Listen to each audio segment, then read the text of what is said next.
오늘은 세 번째 시간입니다.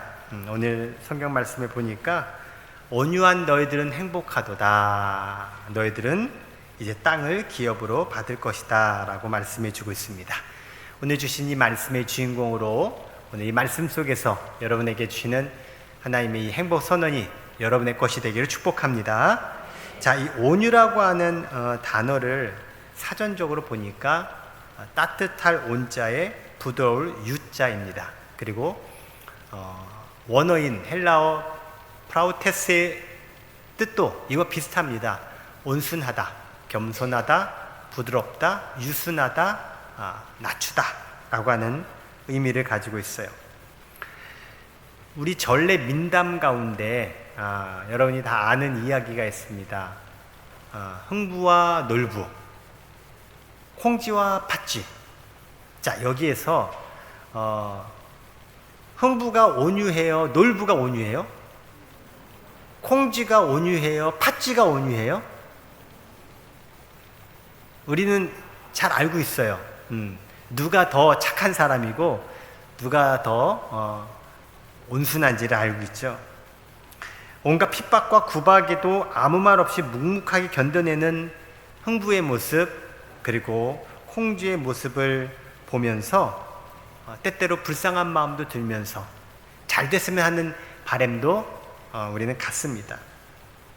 그런데 때때로 답답하기도 해요. 아이, 저렇게 부당하고 억울한 일을 당하는데 어떻게 항의도 안 하고 그냥 맞춰 살아가는지 답답하기도 합니다. 자기 주장이나 의견을 고집하지 않고 명령하기보다는 순종하며 살아가는 이들의 모습 속에서 과연 이들이 지금 현대 이 사회에서 살아간다면 과연 제대로 살아갈 수 있을까? 사람들에게 사기당하고 등 쳐먹고 등 쳐먹히고 아무튼 너무너무 힘들게 살 게 뻔하잖아요. 그러니까 야야야, 흥부처럼 살면 안 돼, 콩쥐처럼 살면 안 돼 라고 하는 또 우리의 생각도 있죠. 그런데요, 이 민담의 끝은, 결과는 어떻게 되죠? 흥부가 잘 돼요? 놀부가 잘 돼요? 콩쥐가 잘 돼요? 팥쥐가 잘 돼요? 예, 모르시면 꼭 읽어보세요. 흥부 놀부전, 콩쥐 팥쥐전. 권선징악, 여러 가지 의미들이 담겨져 있기도 한 결과를 맞이하죠. 어쩌면 그것은 많은 사람들이 원하는 바예요. 다 그렇게 되기를 바라서 결과를 그렇게 만들었을 거예요. 그렇습니다. 세상 사람들도 온유한 사람, 선하게 산 사람의 결말을 해피엔딩 되도록 다들 원하고 있다는 거예요. 자, 오늘 우리는 온유라고 하는 단어를 살펴볼 텐데, 이렇게 온유라고 하는 이 단어에는 아까 사전적인 의미에서 봤듯이 온순하고 부드럽고 그리고 겸손하고 따뜻하고 이런 의미가 담겨져 있어요.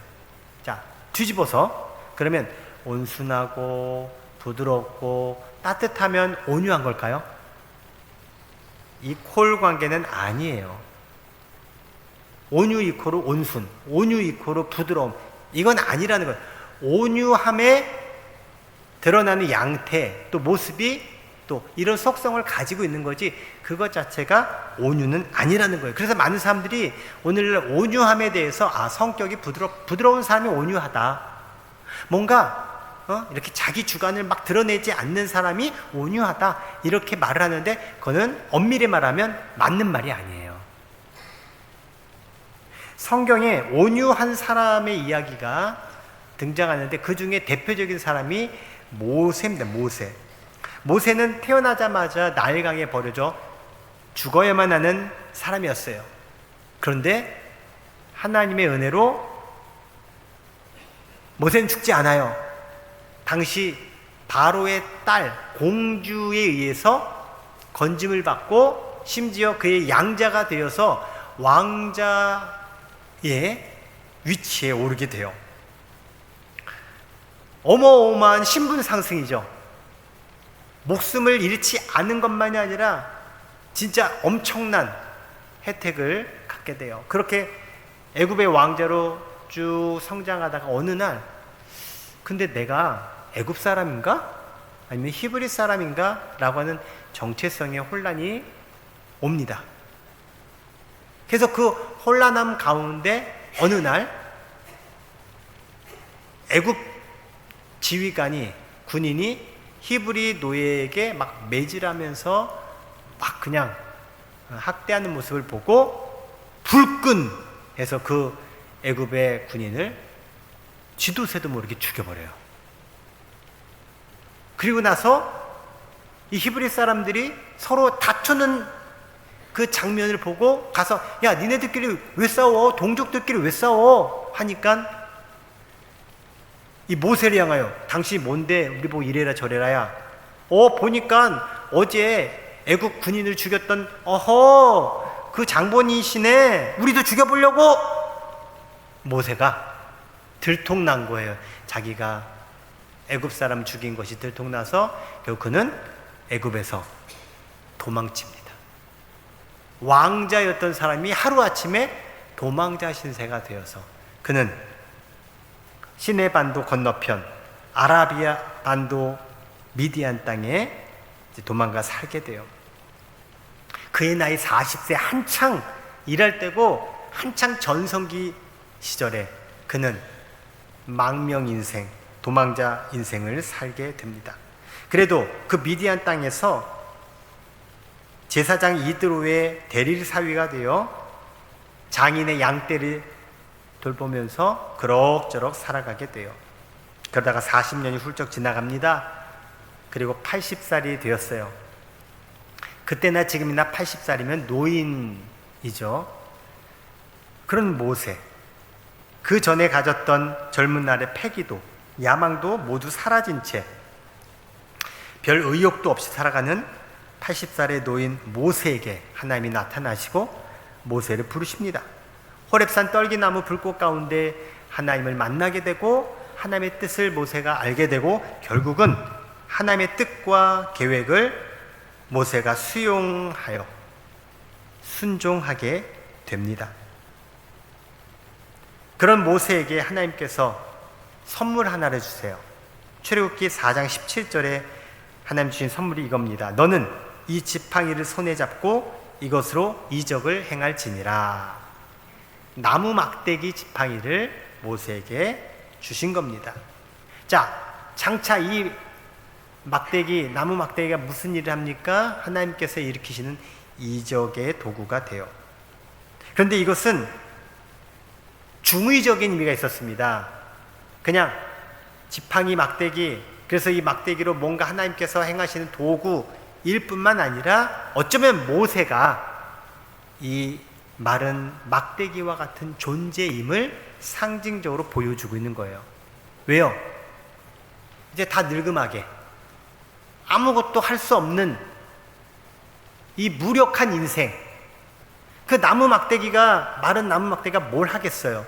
기껏해야 짚는 정도 더 하겠어요? 이것까지 뭐 싸우기를 하겠어요? 그것까지 뭘 하겠어요? 모세가 그런 신세였어요. 할 수 있는 게 없었어요. 할 수도 없었어요. 그런 모세를 하나님은, 모세야, 이건 네가 할 일이 아니라 내가 할 일이야. 내가 그들에게 내려갈 거야. 내가 그들을 인도하여 낼 거야. 너는 내 말에 그저 순종하기만 하면 돼. 이전까지 모세는 내가 하려고 들고, 내가 책임지려고 들고, 내가 어떻게든 가지고 있는 이 조건을 활용해 보려고 들고 그랬던 모세였어요. 그러나 자기 계획이 철저히 파탄났잖아요. 그래서 애굽에서 도망쳐 나온 거예요. 그런데 하나님께서 이제 모세에게 하시는 말씀은 네가 하는 게 아니라 내가 한다. 네 힘이 아니라 내 능력이다. 네가 고민할 게 아니야. 이것은 내 계획이야. 라고 하나님 뜻을 알려주세요. 이때부터 모세가 온유한 사람이 됩니다. 그 전까지 막 그냥 막 모세의 막 그냥 성격 기질이 이제는 사라져서 아닙니다. 그 기질과 그 성격이 온유함으로 바뀐 게 아니라 그의 존재 자체가 바뀐 거예요. 즉 온유함은 저 사람은 참 성격이 온유하다, 엄밀히 말하면 틀린 겁니다. 성격이 온유한 게 아니에요. 삶의 자세가 온유한 거겠죠. 나는 성격이 더러워서 안 돼. 네, 맞는 말이에요. 하지만 안 되는 나도 오늘 모세처럼 하나님을 의지하면 온유한 삶을 살아갈 수 있어요. 자, 그 본격적인 이야기를 드리면 이래요. 모세가 이제 애굽 왕 바로 앞에 서서 이제 대결을 펼쳐요. 근데 이 대결을 펼칠 때 보세요. 모세는 늙은이고 뭐 없어요. 뭐 그에게 권력도 없고 뭐 그렇다고 히브리인들이 모세 이랬던 것도 아니에요. 히브리인들은 사실 방관자였어요. 그야말로 모세, 아론 두 사람이 모든 걸 감당해야 됐어요. 근데요, 모세와 아론은 전혀 두려워하지 않고 전혀 그런 것에 연연하지 않았어요. 간땡이가 부어서 아니에요. 하나님을 의지하니까, 하나님이 하시니까 본인들은 그저 도구로 쓰임받는 것에 집중했어요. 그러니까 두려울 것도 염려할 것도 없게 되는 거예요. 결국 그 화려하고 그 엄청난 능력의 소유자 바로가 져요. 10번 싸워 10번 다 져요. 그리고 결국 이스라엘은 애굽에서 해방돼요. 모세가 한 것 같지만 아니요, 하나님이 하신 거예요. 그리고 출애굽한 이후에 이스라엘 백성들을 이끌고 모세가 갈 때 아무런 문제 없었어요? 만사 형통이었어요? 고속도로 깔렸어요? 아니에요. 수많은 난관과 장애물, 문제, 전투, 뭐 진짜 황당한 일들 수없이 있었어요. 근데 수 없는 과정들을 결국 이스라엘은 통과했어요. 이유가 뭔지 아세요? 모세 덕분이에요. 모세가 그 모든 난관 속에도 하나님을 믿고 의지하면서 하나님의 방법들을 수행함으로 이스라엘이 그 문제들이 다 해결되어져 간 거예요. 심지어는 이스라엘이 하나님의 징벌을 받아 전멸당할 위기에서 그들은 하나님의 구원을 얻었어요. 누구 덕분에? 다 가르쳐드리고 싶은 건데 모세 덕분에. 그래서 성경은 모세에 대해서 이렇게 평가해요. 역사가 평가한다고 하잖아요. 이 사람은 이렇다. 모세에 대한 평가가 민수기 12장에 나옵니다. 여러분 읽어보겠습니다. 시작.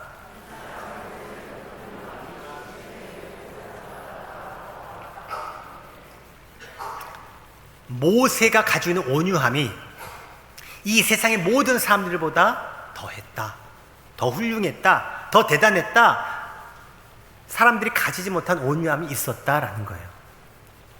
결국 모세가 이스라엘 백성들을 이끌고 출애굽부터 시작해서 모든 광야 생활을 이루는데 가장 중요한 조건은 모세의 지식도, 모세의 경험도, 모세의 재능도, 모세의 배경도 아니에요. 그가 갖고 있던 온유함이었다는 거예요. 이제 여러분 온유함에 대해서 조금 느낌이 오십니까? 성격이 아니에요. 기질이 아니에요. 그냥 어떻게 그게 아니에요. 온유함은 하나님을 신뢰하는 거예요. 하나님이 하실 것을 믿는 거예요. 그저 나는 도구로 쓰임받는 것에 충분히 만족하고 감사한 거예요. 그래서 여유가 있어요. 그래서 전전긍긍하지 않아요. 그래서 이런 상황 속에 함몰되지 않는다는 거예요. 모세가 그랬어요. 그게 바로 그가 가진 온유함의 모습이었다는 거예요. 사람들은 저마다 자기의 생각과 능력과 감정으로 살아갑니다. 하지만 온유한 사람은 하나님의 생각과 하나님의 능력을 가지고 살아가게 됩니다. 사랑하는 성도 여러분, 여러분은 모두 다 온유한 사람들입니다. 아닌데, 저 사람은 내가 볼 때 온유하지 않은데, 강팍한데, 성격적으로는 그럴 수 있겠죠. 그런데요, 오늘 여러분이 왜 온유하다는 이야기를 듣느냐? 바로 하나님을 의지하고자 이 자리에 오셨기 때문에 그래요. 구경하러 오신 분들 없어요. 다 하나님을 의지하고 하나님을 바라보고자 이 자리에 나오신 거예요. 그렇게 여러분들 다 온유한 사람들이에요. 알려주시겠어요? 옆에 분에게 당신은 온유한 사람입니다. 세상 사람들이 말하는 온유함이 아니라 성경에서 말씀해주고 있는 이 온유한 자로 내가 살아가야겠다 다시 한번 다짐하고, 그리고 그 온유함을 여러분 발견하시고 살아가시기를 주의 이름으로 축원합니다. 그 온유한 자에게 예수님이 오늘 뭘 주신다고 하셨어요? 땅을 주신다. 자, 그런데 이 땅을 우리 한국 사람들은 조금 오해를 해요. 성경에서 말하는 땅하고 우리가 생각하는 땅은 다릅니다. 우리가 생각하는 땅은 뭐예요? 땅 한 평이라도 있으면 좋겠다. 재산, 부동산, 내가 이렇게 어떻게 뭘 할 수 있는 뭔가 조건. 근데 성경에서 말하는 땅은 그런 땅이 아니에요. 터전이라는 것은 맞아요. 그런데 이 터전은 내 삶의 터전이 아니라 우리 삶의 터전이고요, 지금의 터전이 아니라 대대로 터전이요. 쉽게 얘기해서 우리 조상 때부터 대대로 물려져 와서 앞으로 내가 대대로 물려줘야 될 게 땅이라는 거예요. 그래서 성경에는 그것을 기업이라고도 말하고 유업이라고도 말을 해요. 때문에 이스라엘 사람들은 그 땅을 받고 그 땅을 팔아먹거나 그러지 않았어요. 어떻게든 그 땅을 보존하고, 계승시켰어요. 이스라엘의 왕 중에 아합이라는 왕이 있었어요. 이 아합 왕이 왕이잖아요. 그러니 얼마나 권한도 막강하고 얼마나 할 수 있는 게 많아요. 그런데 나봇이라는 사람의 포도원이 눈에 띈 거예요. 그리고 그 포도원이 갖고 싶은 거예요. 그래서 나봇에게 이 왕이 가서, 나봇아, 내가 이 포도원을 갖고 싶다. 나한테 좀 팔아라. 근데 나봇이 이건 팔 수 있는 땅이 아닙니다. 알았어. 그럼 내가 다른 땅 줄 테니까 그걸 바꾸자. 대토 줄게. 그럼 나봇은 안 됩니다. 이것은 제가 임의적으로 할 수 있는 땅이 아닙니다. 이게 바로 이스라엘 사람들에게 주어진 땅에 대한 인식이에요. 나봇이 그렇게 얘기한 거예요. 근데 아합이 이 사실을 몰랐을까요? 알고 있음에도 불구하고 그렇게 했던 거예요. 그런데 그 다음이 문제예요. 알고 있으니까 못 뺏어. 왜? 이건 뺏을 수 있는 존재가 아니니까, 땅이 아니니까. 그래서 근데 뺏을 수는 없고 안 준다고 하니까 혼자서 끙끙끙 된 거예요. 예. ISTJ인가 봐. 끙끙끙 된 거야. 그래서 식음을 전폐해요. 그냥 그 못 가진 것에 대한 그 불만이 근데 이 사실을 부인 이세벨이 알게 돼요. 그 왕비 이세벨이 아합 왕에 와서, 왕이시여, 지금 그것 가지고 왕께서 이러시면 안 되죠. 걱정하지 마세요. 빨리 당장 식사하세요. 제가 해결할 테니까. 대장부요, 대장부. 예. ENTP인가 봐. 이렇게 한 거예요. 근데요, 신기한 건 아합이, 그래? 알았어. 밥을 열심히 막 먹어요. 그리고 이세벨이, 저 나봇 봐라. 참. 그리고 계략을 짜서 나봇에게 누명을 씌우고 죽여버려요. 그리고 나봇이 죽었으니까, 자, 이 땅은 우리 거 인마이 포켓을 해요. 나쁜 니은이에요. 나중에 하나님이 이 사실을 다 알고요, 아합과 이세벨에게 나봇의 피에 따른 벌을 내리세요. 징벌을. 자, 제가 이야기하고자 한 건, 이스라엘 사람들에게 땅이라고 하는 것은 진짜 목숨 같은 거고, 이거는 무엇과도 바꿀 수 없는 거라는 거예요. 하나님이 내게 주신 모든 것, 그게 땅이에요. 땅. 시편 37편에 땅을 주시는 하나님의 말씀이 나오는데 누구에게 땅을 주든지를 한번 읽어보면서 볼까요? 자, 시편 37편을 읽어보겠습니다. 시작.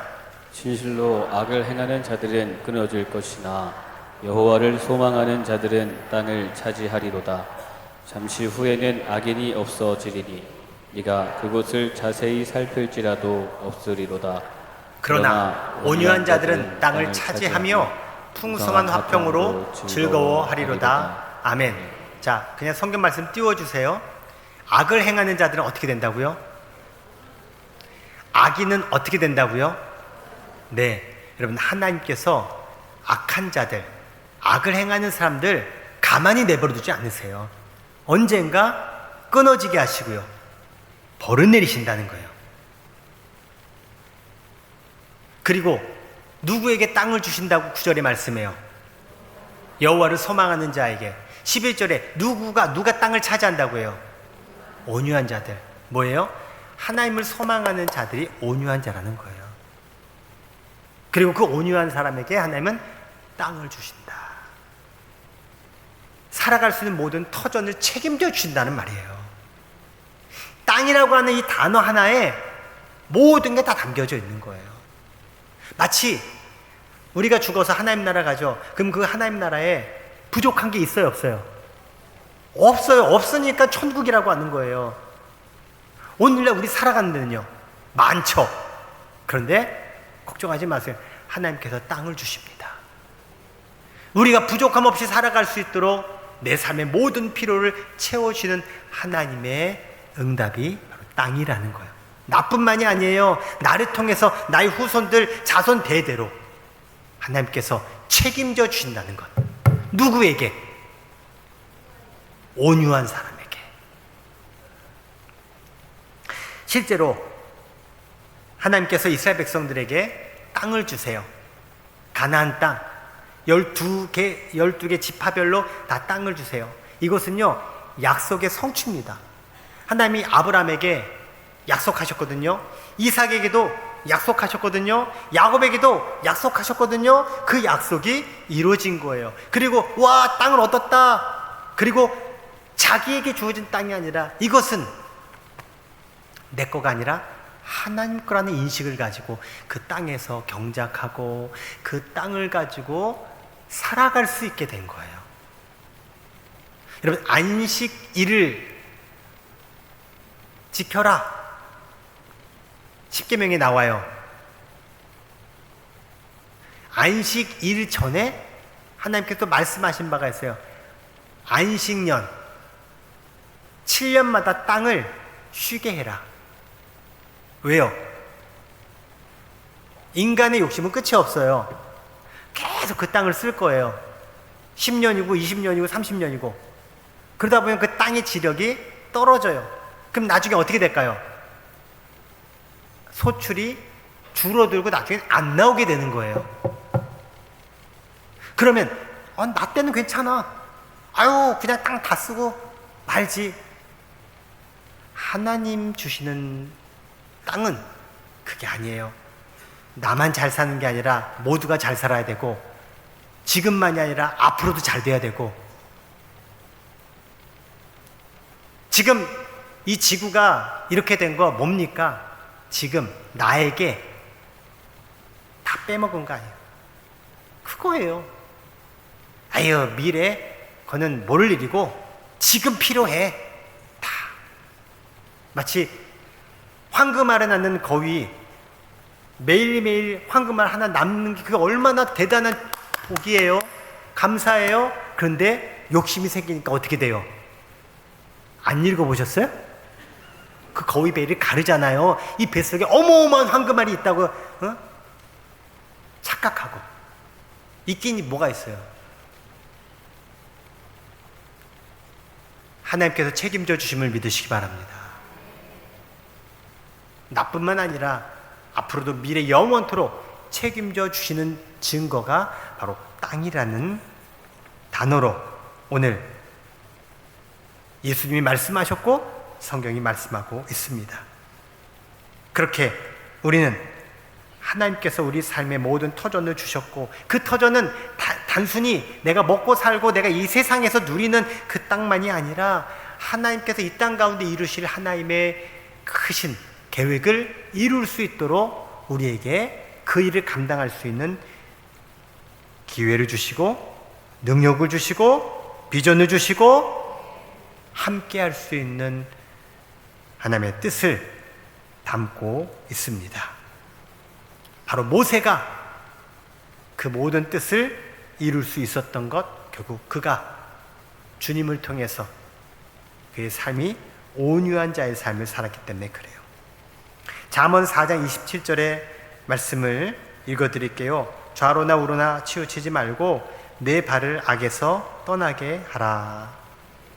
자, 온유하다는 것은요, 좌로나 우로나 치우치지 않는 것, 즉 극단적으로 향하지 않는 것이 온유함이에요.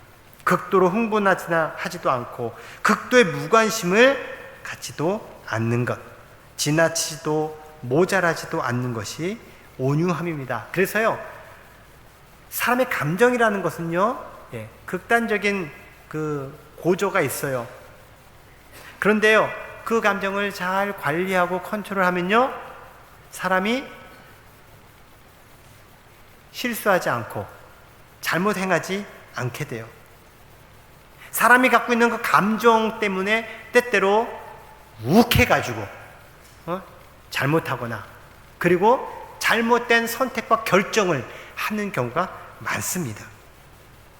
그런데 온유한 사람의 마음은요, 감정에 휩쓸리지 않고 또 어떤 것에 편협되이 흘러가지 않도록 중심을 갖게 해요. 균형을 갖게 해요. 그러므로 사랑하는 성도 여러분, 여러분 온유한 자로서 살아가는데 여러분에게 평상심이, 평정심이 늘 여러분의 삶을 지키고 균형 있게 할 수 있게 되기를 축복합니다. 그래서 저는 온유한 사람이 자기 자신과의 싸움에서 승리할 수 있다고 생각해요. 일명 세상적으로 마인드 컨트롤이라고 하죠. 자기 마인드만 잘 컨트롤해도요, 성공 확률이 높아져요. 그런데 내가 온유한 자로 살아가게 되면요, 내 안에서 바로 그런 마인드 컨트롤, 셀프 컨트롤이 일어나게 돼요. 왜요? 자기 자신을 믿지 않아서 그래요. 자기 자신을 믿는 사람은요, 더 막 그냥 요동이 큽니다. 하지만 하나님을 믿으면요, 내가 거기에 그렇게 좌우하지 않게 돼요. 사랑하는 성도 여러분, 온유한 자로서 나 자신과의 싸움에서 승리하기를 축복합니다. 그러다 보면 결국 어떻게 됩니까? 다른 사람들과의 관계도 성공적인 관계를 이루게 돼요.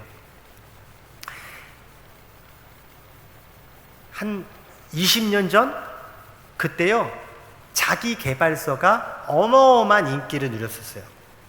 시중에 베스트셀러의 대부분이 막 자기 개발서였어요. 인간관계론 이런 거였어요. 제가 그때 젊은 나이였잖아요. 그러니까 저도 관심이 있는 분야예요. 그래서 그 책을 많이 읽었어요. 놀라지 마세요. 한 300권 넘게 읽었어요. 그러니까 이게 보이는 거예요. 이게 뭘 어떻게 하면 되는지 보이는 거예요. 그래서 제가 강의도 많이 했어요. 교인들에게도 강의하고 외부에 나가서 강의도 하고. 근데 제가 그렇게 책을 섭렵하면서 발견한 게 있어요. 이거 다 성경에 있는 내용이에요.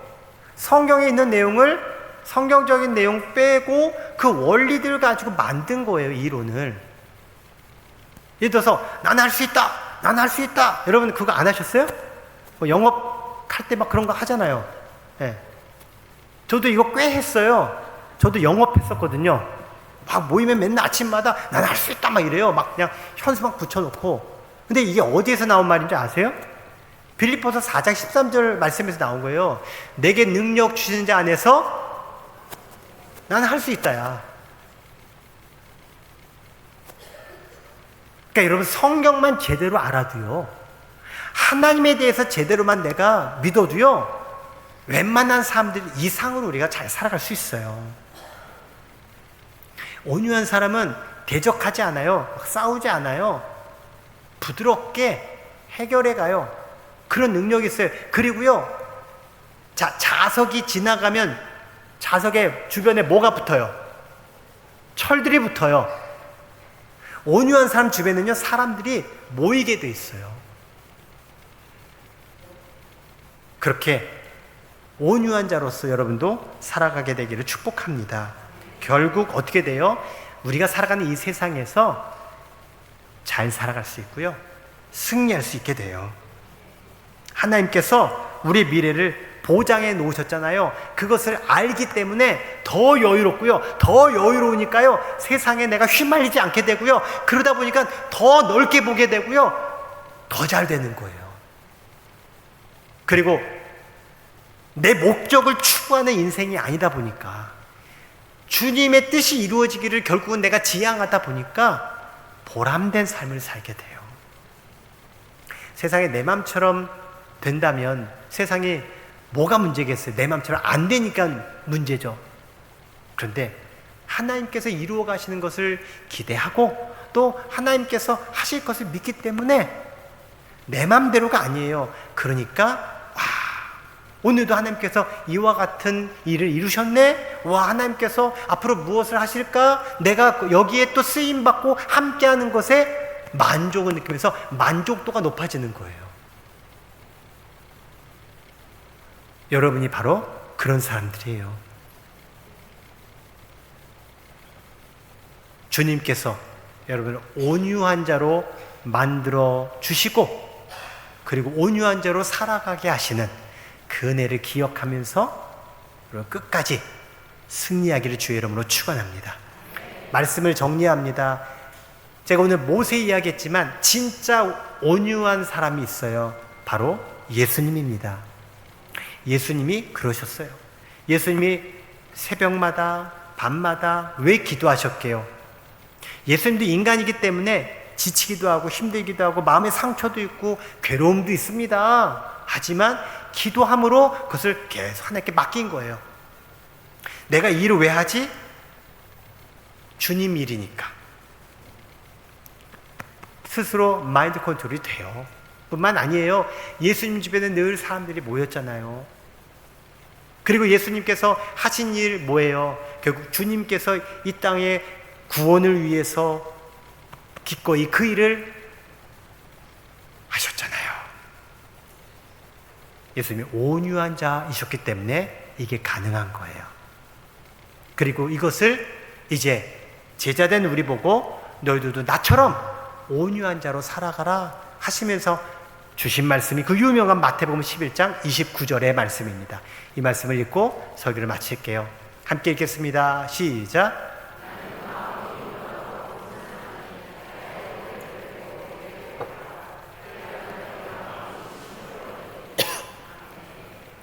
예수님의 온유함을 우리가 함께 배워가면서 그 온유함으로 옷 입고 온유함으로 채우시고 온유함으로 새로워지시고 결국 온유함으로 주님께서 우리에게 약속하신 땅을 얻는, 부동산 아니에요. 진짜 세상에서 우리가 가질 수 없는 확실한 보장, 미래, 하나님의 축복의 삶을 살아가는 저 여러분 우리 모두가 되기를 주의 이름으로 축원합니다.